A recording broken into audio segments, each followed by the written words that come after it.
It upsets me every time I see a headline where another real estate agent has been hurt, robbed, raped, or murdered. But it makes me angry when I see the advice that they're being given from others in this business. As real estate agents, we tell our clients to always seek the best and most qualified people to give us advice. We tell them to seek mortgage brokers who know the business and are experienced and can handle just about any situation. We tell them to seek home inspectors who know what they're doing. We tell them to seek licensed and qualified contractors when it comes to making upgrades and improvements to their home. But when it comes to realtor safety, we turn back onto ourselves and we listen to that alpha male wannabe in the office. And we listen to that well-meaning but inept person who tells you that an app is the best way to go.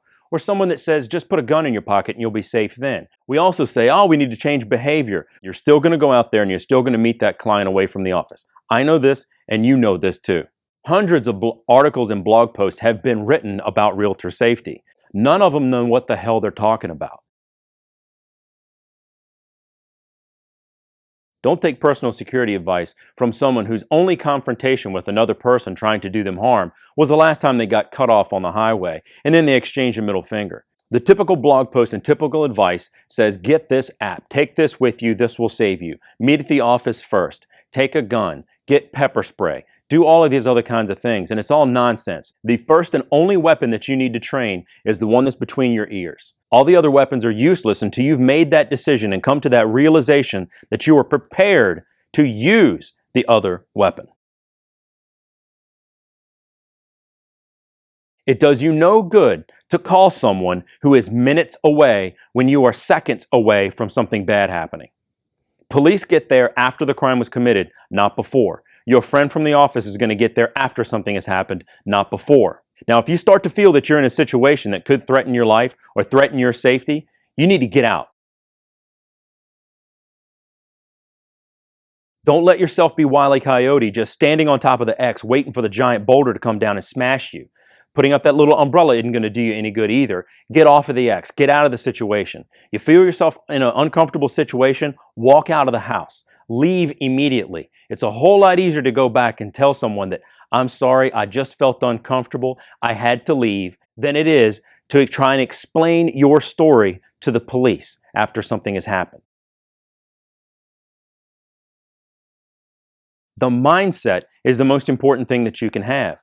Predators don't typically go after other predators. Predators do not target the alpha dog, the alpha male, the alpha female in the pack. They target the weak. They target the one that's the opportunity. Now, this doesn't mean that you have to be the alpha dog, but make damn sure you're not the runt. There's a lot of you watching right now that know that you are not personally capable of inflicting harm on another person. You may say that you are, but you know deep down inside you are not.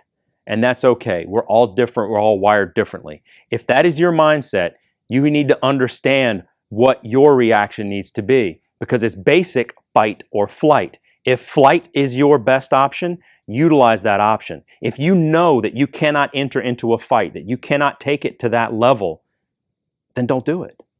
Flight is your option. Walk tall, walk confident, act like you know what's going on around you, check for exits, be aware of your environment, don't put yourself in a situation that would compromise you. All of that is being that alpha mentality and training that thing between your ears before you can move on to any type of weapon platform.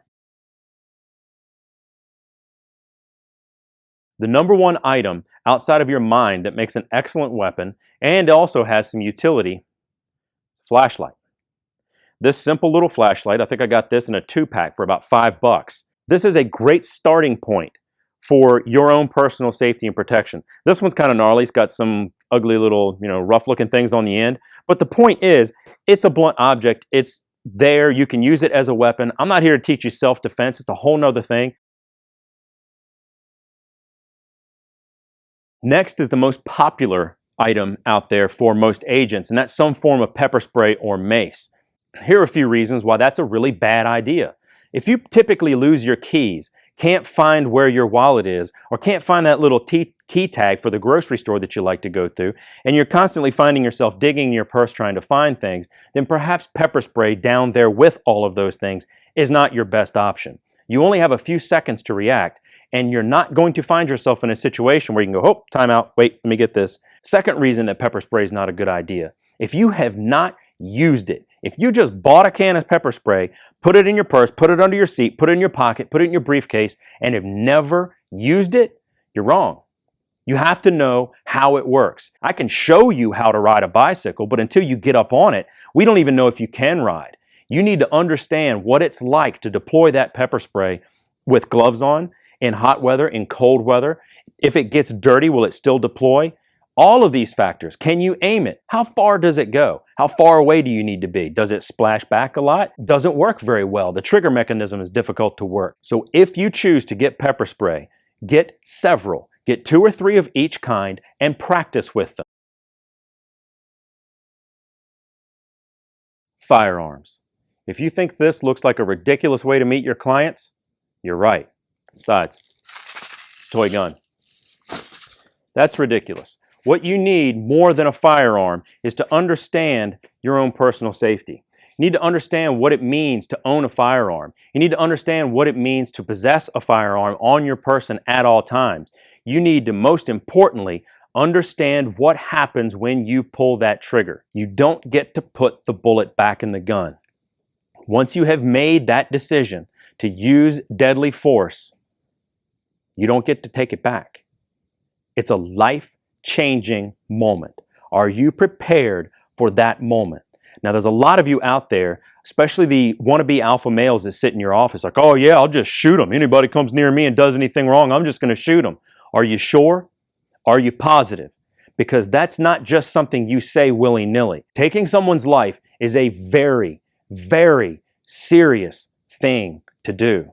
Even if it's in defense of your own life, you will have to live with that decision every second of every day for the rest of your life. Just going to the local store and getting a gun, stuffing it in your purse, putting it under your seat, throwing it in your glove box, or jamming it down the waistline of your pants doesn't make you safer. If you don't know how to use it, don't know how to carry it, don't know how to care for it properly, then it's a liability for you and a liability for everyone else.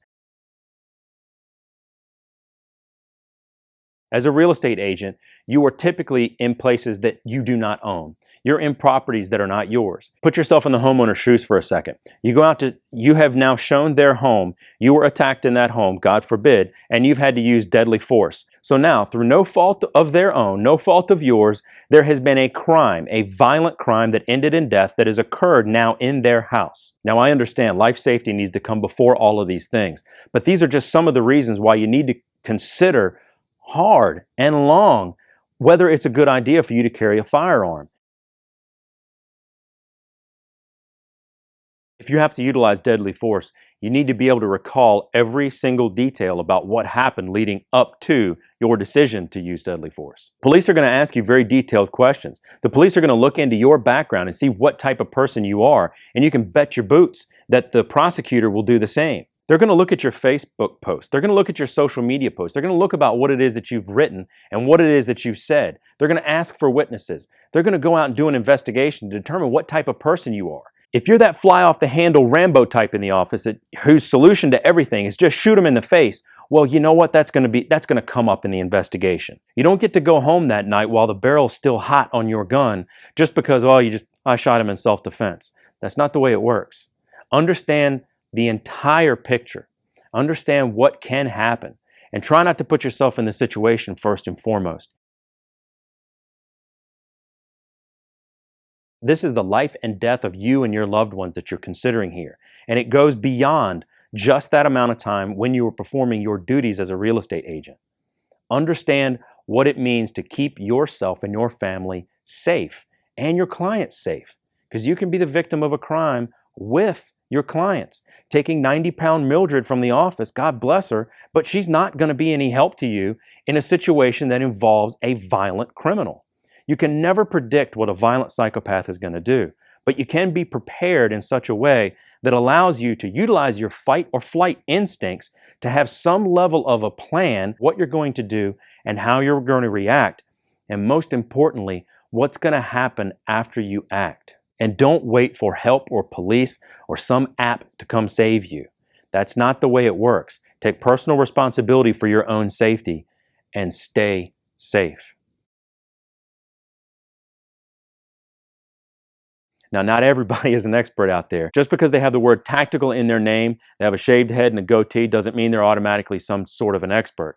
Get to know their credentials and find out what's appropriate for you. Understand what your capabilities and your limitations are and train within that if you think that's an option. Above all, be safe, take personal responsibility for your safety, and stop listening to the people at the office.